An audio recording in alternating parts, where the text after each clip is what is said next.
Manik, you would want to come in and say, because the space, as you said, is clearly been a stable space, more for the long-term play. How do you see that getting reaffirmed during this time? Well, I think when you look at the broad world of FMCG, fundamentally, no consumer products company can deliver sustainable value long term without growing.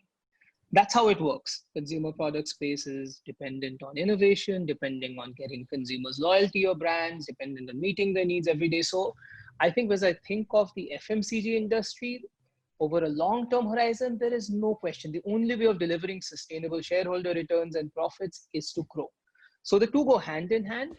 I think it's only somebody who's incredibly myopic and focused only on what happens in the next quarter is going to say it's all about cost. Having said that, I think what the FMCG industry needs to do is pivot and understand what does it take to keep delighting consumers with some of the changes we're seeing. And a lot of people have talked about digitization, e-commerce. How can they embrace it, and what does that then mean for cost to serve? What does that then mean for how supply chains work? What does that then mean for how they work with customers? Second big trend that's happening, India is always, you talked about India and Bharat. I think what we're starting to see over the last couple of months in FMCG is it's Bharat that's rebounding first.